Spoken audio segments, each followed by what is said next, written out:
do'stim, birodarim, ko'karmoqchimisiz? Ulg'aymoqchimisiz? Hurmatli, e'tiborli, mashhur inson bo'lmoqchimisiz? Sizga buni kalitini beraman. Rasululloh aytadilar bu so'zni. Man tavoda'a lillahi rafa'ahu.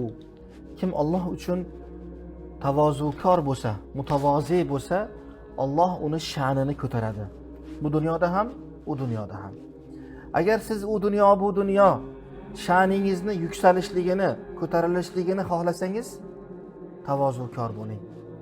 Kibrdan, havodan, maqtanchoqlikdan, o'zingizni yaxshi ko'rishlikdan uzoq bo'ling. Alloh sizni sha'ningizni ko'klarga ko'taradi. Nafaqat yer ahli, balki osmon ahli ham sizni taniydigan bo'ladi. Yetarki siz tavozukor bo'ling, xuddi payg'ambarimiz kabi. Rasululloh mutavozi edilar. Aslo keraksiz gapni gapirmasdilar, keraksiz o'rinda, joyda bo'lmasdilar. Aslo va aslo kimsani oldida o'zini qanaqadir bir maqomda his qilmas edilar. Doim eng oddiy inson, eng oddiy maqomda turar edilar. Oxir zamon payg'ambari chiqadi.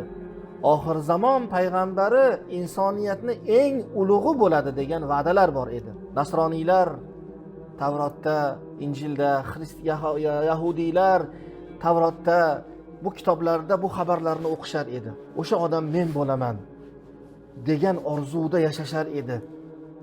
Yahud va nasorolarni xohomlari, poplari, bobolari. Lekin ularni kibri havosidan odamlar oldiga yaqinlasha olmas edi. Ular o'zlarini oliy tabaqa insonlar deb bilishar edi.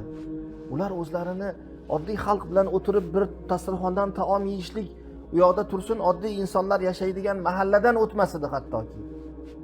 Shu darajada kibri havolari bor edi ularni. Biz Alloh taoloni eng yaxshi ko'rgan xalqimiz biz der edi yahudlar masalan.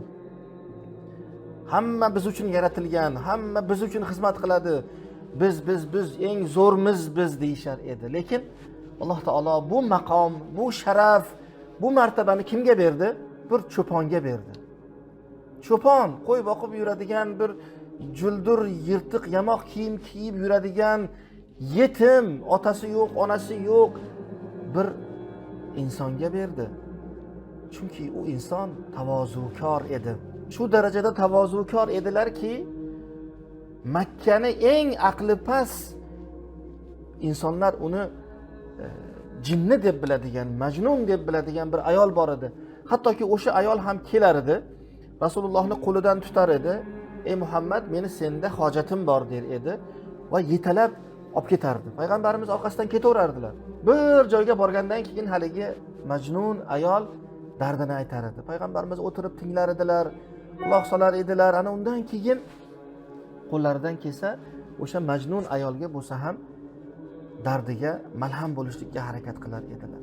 Yosh bolalar, zaiflar Rasulullohni o'zlarini himoyachisi deb bilar edilar. Shu darajada mutavozi edilarki, u kishini oldida hech bir kimsa o'zini dardini aytishlikdan, o'zini rohat, xotirjam tutishlikdan chekinmas edi. Alloh yer yuzidagi eng sharafli maqomni, eng ulug' martabani qarang, mana shundoq mutavozi bo'lgan, tavozukor bo'lgan zotga, Rasulullohga berdi.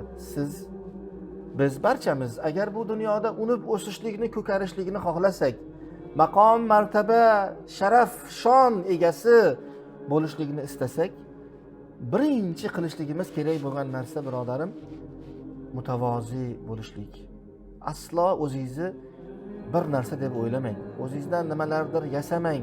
O'zingizni oddiy bir inson, xokisorlik sizni shioringiz bo'lsin. Alloh kibrdan, havodan asrasin azizlar.